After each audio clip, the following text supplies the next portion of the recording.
الله الرحمن الرحيم. السلام عليكم ورحمة الله وبركاته. البروفيسور صلاح الباشا، مدير المركز القومي للقلب،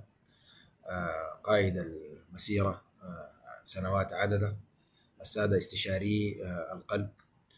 السادة الأطباء جميعا والكوادر الصحية المعنية بالقلب ومرضى القلب، الجمعية السودانية لضغط الدم، جميع المشاركين في هذه الفعالية المهمة جدا بمناسبة اليوم العالمي للقلب، وأنتم تقودون هذا العمل المهم الذي يحصد أرواح المئات والآلاف من السودانيين والسودانيات، وفي ازدياد مستمر. ولكن بالرغم من ذلك ورغم سوء الأحوال ورغم الظروف بالبلاد، ولكن حملتم الراية وكان جهدكم مبارك ومشهود في كل المحاور وفي كل المحافل، ابتداء من الخدمات الوقائية والبرامج التي شهدناها معكم في الفترات السابقة، من حملات التوعية وحملات التثقيف والمسوحات التي تتم ومستمرة،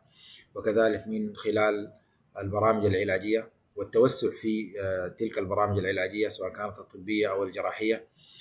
في كل ولايات السودان. شهد المركز القومي للقلب في المرحلة الأخيرة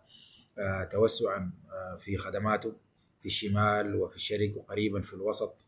إن شاء الله، وفي الجنوب، وقريبا حتى في دارفور بإذن الله تبارك وتعالى إذا عاد السلام والأمان، إن شاء الله يكون قريب. جهد مبارك وجهد كريم. نحن كذلك في وزارة الصحة ومن خلال الإدارات الأخرى المتمثلة في إدارة الأمراض غير السارية نثمن جهودهم في وضع الاستراتيجيات ومتابعة البرامج والأنشطة المرتبطة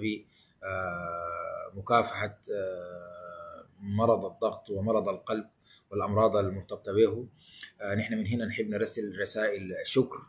لكل الأطباء العاملين في هذا المجال ولكل الكوادر الصحية العاملين في هذا المجال، وشكر خاص للمركز القومي للقلب ولإدارته وللقائمين عليه، وشكر كذلك للصندوق القومي للإمدادات الطبية لدوره الكبير في دعم هذا المشروع، ولوزارة المالية،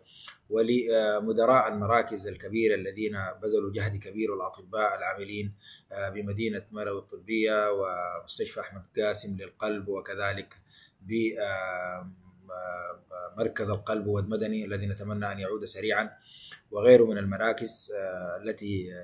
بدأت العمل. فنسأل الله تبارك وتعالى يبارك في جهودكم ويبارك في أعمالكم ويبارك في أعماركم، إن شاء الله سبحانه وتعالى قريبا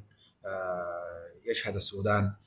تطورا ملحوظا في كل خدماته، في خدمات القلب بصورة خاصة، وكل نبضة